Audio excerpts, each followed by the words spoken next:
Hello students. As we have discussed earlier that planning is the first function of management. अब अपन क्या करेंगे कि भैया प्लानिंग एक्चुअल में है क्या, उसको डिटेल में इस चैप्टर में स्टडी करेंगे। ठीक है। तो फंक्शन ऑफ मैनेजमेंट में देखा था अपन ने, सबसे पहला फंक्शन ऑफ मैनेजमेंट क्या था? प्लानिंग था। ठीक। अब इधर पे अपन उसके कंसेप्ट पढ़ेंगे, फीचर्स ऑफ प्लानिंग पढ़ेंगे, ऑब्जेक्टिव्स ऑफ प्लानिंग पढ़ेंगे, importance of planning and the limitations of the planning we will study in this chapter. ठीक। सबसे पहले देखते हैं अपन मीनिंग ऑफ प्लानिंग। प्लानिंग है क्या? Planning means deciding about the future course of action to attain the desired objective. अब जाहिर सी बात है भाई, अपन प्लान कर रहे हैं। प्लान कर रहे हैं तो अपन काय के लिए कर रहे होंगे? फ्यूचर के लिए कर रहे होंगे कि भैया अपन आगे जाके फ्यूचर में क्या काम करने वाले हैं और कौन से एक्शन अपन करने वाले हैं। तो वो उसके एक्शन को अपन कैसे करेंगे और क्या करेंगे, उस चीज़ को जब अपन फ्यूचर में प्लान करते हैं, डिसाइड करते हैं, तो उसको अपन बोलते हैं क्या? प्लानिंग। ठीक। अगर आज के टाइम में मॉडर्न एरा के अगर बिजनेस की बात करूं तो प्लानिंग एक बहुत इंपॉर्टेंट टॉपिक है। क्यों? मॉडर्न एरा के बिजनेसेस के लिए प्लानिंग इसलिए ज़्यादा इंपॉर्टेंट है क्योंकि आज का जो मॉडर्न वर्ल्ड है, मॉडर्न बिजनेस है, वो क्या हो गया? बहुत ज़्यादा कॉम्प्लेक्स हो चुका है, बहुत ज़्यादा कॉम्प्लेक्सिटीज उसमें आ चुकी हैं। अब उसको दूर करने के लिए प्रॉपर प्लान बहुत ज़रूरी है। बिना प्लानिंग के यदि कोई भी व्यक्ति या कोई भी मैनेजर काम करता है तो वो उसके लिए बहुत ज़्यादा हार्मफुल कंडीशन हो जाएगी। क्यों? क्योंकि अगर अपन जनरली बात करें कि अगर अपन कुछ काम कर रहे हैं और विदाउट प्लानिंग कर रहे हैं तो वो अपने लिए बहुत ज़्यादा हार्मफुल हो जाता है। जब अपन फिर पूरे बिजनेस एरा में बात करते हैं, उसको भैया डिफरेंट एनवायरनमेंट्स के साथ compete करना है, डिफरेंट एनवायरनमेंट्स की जो फंक्शनिंग, उसके जो डिफरेंट एनवायरनमेंट्स उसकी फंक्शनिंग पे जो इफेक्ट कर रहे हैं, उससे उसको ओवरकम करना है। तो वो सब चीज़ों को उसको ध्यान में रखते हुए कि भैया मेरे को क्या क्या कॉम्प्लेक्सिटीज़ आ सकती हैं, क्या क्या हर्डल्स मेरे सामने आ सकते हैं और उनसे मैं कैसे आगे बढ़ूंगा, वो सब सोच के ही उसको काम करना पड़ेगा। तो ही वो बिजनेसमैन या तो ही वो बिजनेस ऑर्गेनाइजेशन क्या हो पाती है? सक्सेसफुल हो पाती है। ठीक है। देखिए यही चीज़ यहाँ पे भी लिखी है, doing things without planning can be lead to waste of money and energy. In modern world, business has become so complex that without planning it is just jumping in the dark. ठीक है। तो वही चीज़ है यहाँ पे कि भैया अगर अपन बिना प्लानिंग के कोई काम करेंगे तो वो दोनों चीज़ के लिए वेस्ट होगा, अपना टाइम भी वेस्ट होगा उसमें और अपनी जो पैसा लगा रहे हैं अपन वो भी वेस्ट हो सकता है। और आज का टाइम का जो बिजनेस है वो इतना ज़्यादा कॉम्प्लेक्स है कि बिना प्लानिंग के भैया आप कह लो कि भैया आप बिल्कुल अंधे कुएं में कूद रहे हो बिना प्लानिंग के यदि कोई भी काम कर रहे हो तो। आज के टाइम में even small business has some planning. भैया छोटे से छोटा बिजनेस भी कुछ ना कुछ प्लान करके ही काम करता है। ठीक। The concept of planning as a part of management process has always been an integral part of the management thought. Henry Fayol identified 5 function of the management and planning is one of them. तो अपन ने पहले chapter में देखा था, Henry Fayol ने function of management बताया था, उसमें 5 फंक्शन ऑफ मैनेजमेंट बताए थे। उसमें प्लानिंग पहला ही था, वन ऑफ देम लिखा उसमें, तो मेरे हिसाब से तो सबसे पहला ही था। प्लानिंग नहीं होगी तो आप बाकी के फंक्शन नहीं कर पाओगे। ठीक है। Planning is basis for of all the rest of the management function. Planning ही बाकी के जितने मैनेजमेंट फंक्शन हो जाते हैं, जैसे आपका डायरेक्टिंग हो गया, कंट्रोलिंग हो गया, स्टाफिंग हो गया। तो ये सारे फंक्शन काय के बेसिस पे होते हैं? प्लानिंग के बेसिस पे होते हैं। आपने क्या प्लान किया है? प्लान किया है यदि मेरे को कोई चीज़ प्रोड्यूस करनी है तो उसके लिए कितने वर्कर चाहिए, क्या रिसोर्सेज चाहिए, वो सब चीज़ आप डिसाइड प्लान के बेसिस पे ही करते हो। ठीक है। तो प्लानिंग ही बेसिस होता है बाकी सारे मैनेजरियल फंक्शन के लिए। ठीक। अब आगे देखते हैं डेफिनेशन ऑफ प्लानिंग। कोई भी एक ऑथर की डेफिनेशन याद कर लें, कई बार बोर्ड आपसे पूछ लेता है 1 मार्क 2 मार्क में। ठीक है। अब अपन हेनरी फयोल की देखते हैं। Planning is deciding the best alternative among others to perform different managerial operation in order to achieve the predetermined goals. ठीक है। वही है कि प्लानिंग क्या है, आप डिसाइड कर रहे हो कि क्या आपके लिए बेस्ट है। आपके पास डिफरेंट ऑप्शन होते हैं कि भैया ऑप्शन ए, ऑप्शन बी, आप कोई भी ऑप्शन को अडॉप्ट कर सकते हो। फिर आप प्लानिंग में वो डिसाइड करते हो कि कौन सा ऑप्शन मेरे लिए ज़्यादा फेवरेबल है। जो ऑप्शन आपके लिए ज़्यादा फेवरेबल होगा, जो आपने गोल बनाया है उसको अचीव करने के लिए, तो आप उस ऑप्शन को चूज़ कर लोगे। तो वो काहे पे, किस बेसिस पे कर पाते हो? प्लानिंग के बेसिस पे ही कर पाते हो। ठीक है। अब नीचे चार्ट में देखो, प्लानिंग की बहुत अच्छी एक छोटे से फॉर्म में प्लानिंग समझाया आपको। Planning in a walk of life, in all walk of life. यहाँ पे क्या कहानी बताई है कि प्लानिंग है क्या? प्लानिंग एक ब्रिज है। क्या है? ब्रिज। किसका, किसके बीच का ब्रिज है? एक गैप को फिल करने की ब्रिज है। Current position where we stand और future position where we want to go. ठीक है। अगर भैया अपन अभी कहाँ हैं और कहाँ जाना चाहते हैं, या अभी हम किस पोजीशन पे हैं और किस पोजीशन पे पहुंचना चाहते हैं, उसके बीच का जो गैप है, उस गैप को कौन ब्रिज करता है? प्लानिंग ब्रिज करता है। ठीक है। अगर अपना प्रॉपर प्लान होगा, आप उसको सही तरीके से काम करोगे तो जो गोल आपने बनाए हैं वो आप अचीव कर पाओगे। और आपने का प्लान थोड़ा सा इम्प्रॉपर होगा और या प्रॉपर प्लान है, आप उसको प्रॉपरली फंक्शन में नहीं ला पा रहे हो, तो भी आप क्या कर पाओगे? तो भी आप जो आपने गोल बनाए हैं वो आप अचीव नहीं कर पाओगे। ठीक। अब फीचर्स, कैरेक्टरिस्टिक्स और नेचर ऑफ प्लानिंग। अब भैया उसकी फीचर क्या होती हैं, क्या कैरेक्टरिस्टिक होती हैं प्लानिंग की। प्लानिंग गोल ओरिएंटेड होती है। भैया जितने भी मैनेजरियल फंक्शन हैं सारे के सारे गोल ओरिएंटेड ही होते हैं। उनका एक ऑब्जेक्टिव होता है कि भैया हमने जो गोल बनाया है, मैनेजमेंट ने जो गोल बनाया है वो अचीव किया जा सके। ठीक है। Planning is very closely associated with the goals और objectives of the organisation. Specific goals are set in the plans along with the activities to be undertaken to achieve the goal. Well defined goals leads to efficiency in planning. ठीक है। अगर planning का मतलब क्या है भाई, closely related to goal oriented. Planning में अपन करते क्या है, गोल ही बनाते हैं एक्चुअल में। ठीक है। अगर आपका गोल माइंड में बिल्कुल क्लियर होगा कि भैया हमें ये गोल अचीव करना है, तो प्लानिंग क्या हो जाएगी, ज़्यादा इफेक्टिव हो पाएगी। आप उसको ज़्यादा इफेक्टिवली प्लान कर पाओगे। लेकिन आपको मालूम ही नहीं है करना क्या है, तो आप प्लान प्रॉपर बना नहीं पाओगे। ठीक है। एंड इंटेलेक्चुअल प्रोसेस मतलब भैया दिमाग का काम है, बहुत लॉजिकल थिंकिंग लगती है इसमें, बहुत माइंड का बहुत ज़्यादा यूज़ होता है इसमें। ठीक है। Planning involves logical thinking and requires application of the mind involving foresight, intelligent imagination and sound judgement. It is basically an intellectual activity of thinking rather than doing, because planning determines the action to be taken. ठीक है। करने और सोचने में बहुत अंतर होता है, और जो जितना अच्छी तरीके से सोच के काम करता है उसका काम उतना ज़्यादा सक्सेसफुल होता है, वो उतना ज़्यादा एफिशिएंटली काम कर पाता है। तो इसलिए अपन कहते हैं कि भैया प्लानिंग क्या है, एक इंटेलेक्चुअल प्रोसेस है। क्यों, उसमें पूरा दिमाग का इस्तेमाल है। आपको करना नहीं है, आपको खाली सोचना है कि आप कैसे कैसे काम करोगे। अगर आपने सही तरीके से उस चीज़ को सोच लिया है, तो आपके माइंड में सही तरीके का प्लान है, तो आप उस चीज़ को प्रॉपरली कर पाओगे, नहीं तो आप उसको नहीं कर पाओगे। Pervasive activity. Planning is a part of managerial activity at all level.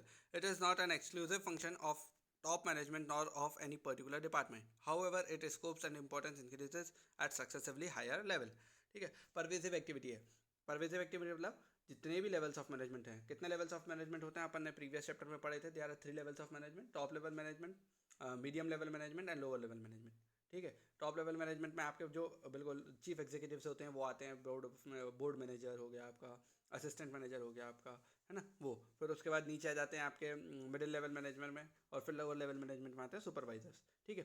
तो अब ये सब चीज़ें जब अपन देखते हैं, तो प्लानिंग क्या है भाई, तीनों को करना है। ऐसा नहीं है कि कोई एक लेवल ही करेगा, या टॉप लेवल करेगा या लोअर लेवल में करेगा।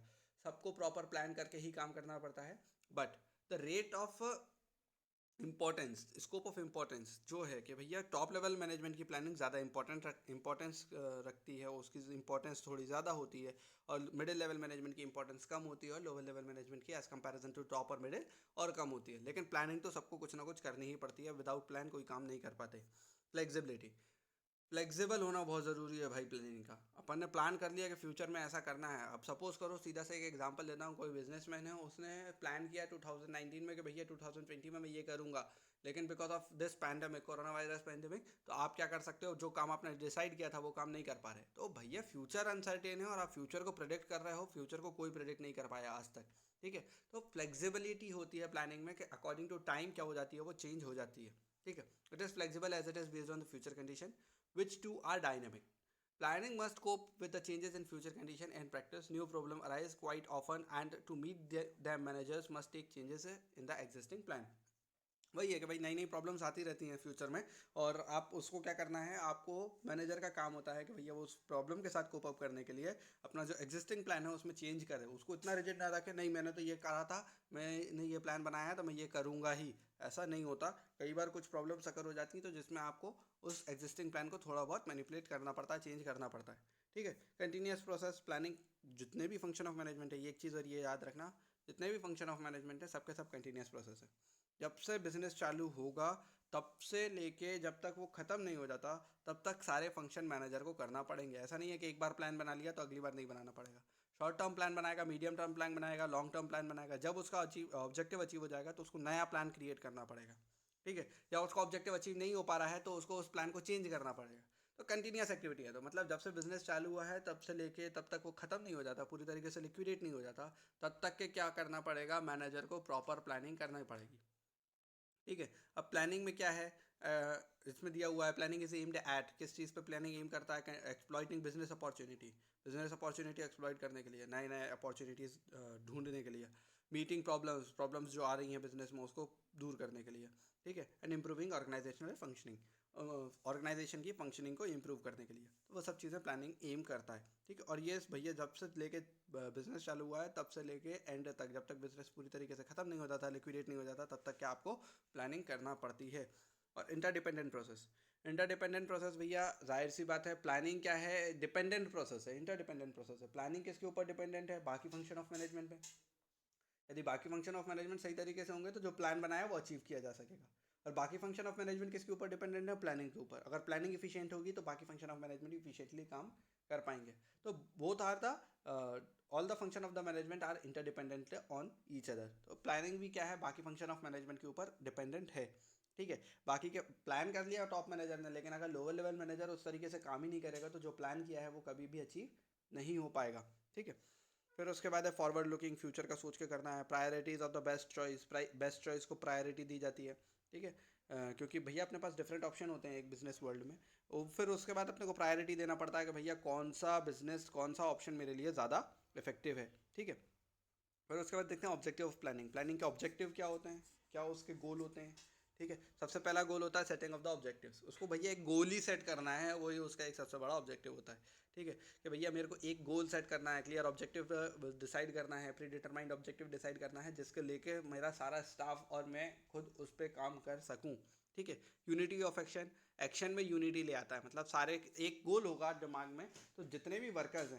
अब भैया एक ऑर्गेनाइजेशन में खाली एक ही व्यक्ति काम नहीं करता, अलग अलग व्यक्ति काम करते हैं, अलग अलग पर्सनल काम करते हैं, ठीक है। अब वो पर्सनल अलग अलग तरीके से काम करेंगे तो कभी भी बिजनेस ऑर्गेनाइजेशन सक्सेसफुल नहीं हो पाएगा, ठीक है। तो अब क्या करता है कि भैया मैंने प्लानिंग क्या करता है कि एक यूनिटी ला देता है एक्शन में कि भैया आपको ये गोल अचीव करना है, तो सबके सब फिर वो गोल अचीव करने के पीछे भागते हैं। और जो है आपके जो एक्शन है उसमें क्या आ जाती है, एक यूनिटी आ जाती है। फिर उसके बाद प्रोवाइडिंग इन्फॉर्मेशन प्रोवाइड करता है फ्यूचर के रिगार्डिंग। भाई जो प्लानिंग कर रहा है वो क्या करता है, सब चीज़ की प्रॉपर रिसर्च रखता है कि भैया फ्यूचर में क्या कंडीशन हो सकती है, वो सारा गुड कंडीशन और वर्स्ट कंडीशन दोनों को क्या करता है दिमाग में लेके प्लान करता है। तो उस हिसाब से वो इन्फॉर्मेशन उसको मिलती है कि भैया फ्यूचर में क्या कंडीशन अकर हो सकती है और मैं उसको कैसे कोप अप करूँगा, ठीक। फिर उसके बाद इकोनॉमी इन मैनेजमेंट, मैनेजमेंट में थोड़ी सी इकोनॉमी आ जाती है, थोड़ा सा इफेक्टिव हो जाता है मैनेजमेंट आपका और इफिशियंटली काम कर पाता है। डायरेक्शन एंड ऑपरेशन, भैया जो भी आप काम कर रहे हो उसमें आपको क्या मिलता है, प्रॉपर डायरेक्शन प्रोवाइड करती है प्लानिंग, ठीक। फिर उसके बाद डिसीजन मेकिंग, डिसीजन लेने में भी कि भैया मैं क्या करूँ क्या ना करूँ, उसमें सबसे ज़्यादा हेल्पफुल रोल करता है कौन, प्लानिंग उसमें बहुत ज़्यादा हेल्प करता है। अचीवमेंट ऑफ टारगेट, जो भी टारगेट बनाए हैं उसको अचीव करने पे प्लानिंग का बहुत ज़्यादा तरीके से, मतलब प्लानिंग बनाई ही इसलिए जाती है कि जो टारगेट मेरे दिमाग में है वो मैं अचीव कर सकूँ, ठीक। रिस्क को मिनिमाइज़ करने के लिए।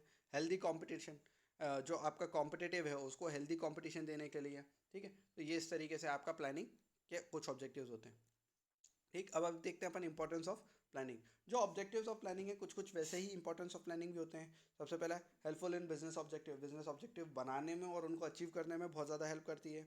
Minimises business risk and uncertainty, भैया आपके पास प्रॉपर प्लान है, आपने क्या करा, बिजनेस रिस्क को पहले से ही फोरकास्ट कर लिया है, तो आप उसको मिनिमाइज करने के लिए काम कर सकोगे। यदि आपके पास बिजनेस कोई प्रॉपर प्लान ही नहीं है, आपने फ्यूचर के लिए कुछ प्रेडिक्ट ही नहीं किया है कि भैया फ्यूचर में क्या बिजनेस रिस्क आ सकती है, तो आप उससे कोप अप नहीं कर पाओगे, ठीक है। तो उसको क्या करता है, प्लानिंग मिनिमाइज कर देता है। फिर उसके बाद है आपका इफेक्टिव कोऑर्डिनेशन, कोऑर्डिनेशन बनाने के लिए प्रमोट्स क्रिएटिविटी, क्रिएटिविटी को प्रमोट करता है, ठीक। फिर उसके बाद इफेक्टिव कंट्रोल, प्रॉपर कंट्रोल हो जाता है मैनेजर का बाकी सारे फंक्शन पे, क्योंकि उसको पास एक प्रॉपर एम है कि भैया मेरे को किस वर्कर से क्या काम करवाना है या किस डिपार्टमेंट से क्या काम करवाना है, तो उसके ऊपर उसका क्या होता है, प्रॉपर कंट्रोल हो जाता है। इकोनॉमी एंड इफिशियंसी, इकोनॉमी और इफिशियंसी मतलब थोड़ा सा पैसा भी बचता है, कम खर्चीला है, और इफिशियंसी ज़्यादा किफ़ायती काम कर पाते हैं, इफेक्टिवली काम कर पाते हैं, ठीक है। डिसीजन मेकिंग, मैनेजर क्या करता है, प्लानिंग की बेसिस पे क्या करता है, मैनेजर डिसीजन ले सकता है। सेटिस्फेक्शन टू एम्प्लॉय को प्रॉपर सेटिस्फेक्शन मिलता है। For effective communication, proper communication हो पाता है प्लानिंग के बेसिस पे, ठीक है। क्योंकि कम्युनिकेशन ही एक बहुत वाइटल रोल प्ले करता है किसी भी प्लानिंग में। यदि टॉप लेवल मैनेजमेंट को किसी लोअर लेवल मैनेजमेंट से काम करवाना है तो उसको कम्युनिकेट करना पड़ेगा। वैसे ही लोअर लेवल मैनेजमेंट को कुछ प्रॉब्लम है और वो काम नहीं कर पा रहा है तो उसको टॉप लेवल मैनेजमेंट से कम्युनिकेट करना पड़ेगा, तभी प्लान सक्सेसफुली काम कर पाएगा। तो भैया कम्युनिकेशन, इफेक्टिव कम्युनिकेशन का एक बेस होता है क्या, प्रॉपर प्लान। फिर ठीक है, फिर उसके बाद देखते हैं अपन नेक्स्ट वीडियो में। ये आपके 14 पॉइंट्स दिए हुए हैं, कोई भी 6 या 5 या 6 पॉइंट याद कर लीजिएगा, ठीक है। अब नेक्स्ट वीडियो में अपन देखेंगे लिमिटेशन ऑफ प्लानिंग, कि भैया इसके हर चीज़ के दो पहलू होते हैं, there are two sides of every coin, ठीक है। अगर इसके एडवांटेजेस हैं तो इसके कुछ ना कुछ डिसएडवांटेजेस भी होंगे, ठीक है। वो डिसएडवांटेजेस अपन नेक्स्ट वीडियो में देखेंगे। और साथ ही साथ अपन क्या देखेंगे कि भैया कोई प्लान को अपन कैसे टेस्ट करें कि ये भैया आइडियल प्लान है कि नहीं, वो एक इंपॉर्टेंट क्वेश्चन है माध्यमिक शिक्षा मंडल का, टेस्ट ऑफ आइडियल प्लानिंग, ठीक है वो। और फिर उसके बाद अपन उसके कुछ और कैरेक्टरिस्टिक्स वगैरह और देखेंगे, और भैया डिफरेंट टाइप्स के प्लान क्या होते हैं, single use plan, standing plan, तो वो डिफरेंट टाइप्स के प्लान क्या होते हैं अपन वो नेक्स्ट वीडियो में पढ़ेंगे, ठीक है। बाय।